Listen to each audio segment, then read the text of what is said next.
I never imagined that the woman I had promised my life to, the one I pictured growing old alongside, could dismantle everything I held dear.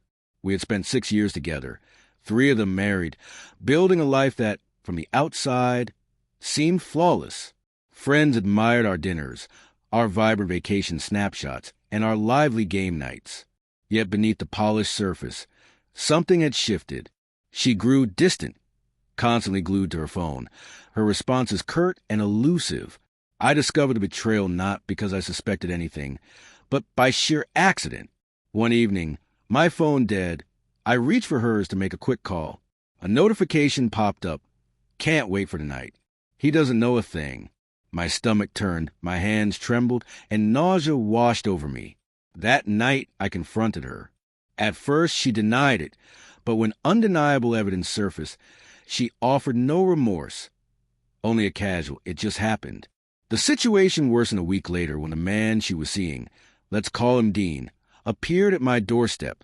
Tall and self-assured, he radiated arrogance. "You're out of the picture. She's mine now. Either back off quietly or try to stop me," he said with a smug grin.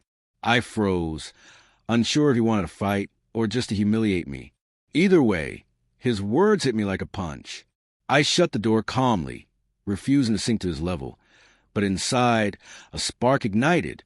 I wasn't disappearing quietly. The next morning, I contacted a lawyer and began formal proceedings, divorce, asset division. Everything meticulously planned. I wasn't after revenge. I was reclaiming my dignity. And what they didn't see coming was my methodical approach. I discovered she'd been running their hotel expenses on my credit card. I gathered receipts, messages, location data, and presented everything in court. My attorney assured me the case for infidelity and financial misconduct was solid.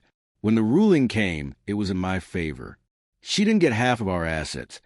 She received far less than expected. Dean's arrogant smile vanished as they were forced into a modest apartment, struggling with bills he couldn't manage. His supposed power and influence were illusions, supported by unreliable side hustles and odd jobs. Meanwhile, I focused on rebuilding my life. Slowly, I reconnected with friends who had drifted away during the chaos. I avoided spreading negativity or indulging in drama. Instead, I poured my energy into self-improvement, hitting the gym, exploring new hobbies, traveling, and rediscovering the joy of my own company. Over time, the pain transformed into quiet resilience. Months later, she texted, "I miss what we had. I made a mistake." I didn't reply. There was nothing left to say. Loyalty cannot be demanded. It must be mutual. I had given everything and received only betrayal in return. As for Dean, he attempted once to reach out, claiming he wanted to make things right. I ignored him. They had made their choices, and I refused to participate in the spectacle they desired. A year later, I barely recognized the man I had been. Perhaps I'd been overly trusting, naive, or deliberately blind, but now I was sharper, more aware, and determined. I learned to identify red flags and, most importantly, to value myself. I didn't need confrontation, anger, or theatrics to prove my worth. I demonstrated it through poise, strategy, and steadfast resolve. In the end, I walked away not broken, but whole, triumphant in my dignity and self-respect.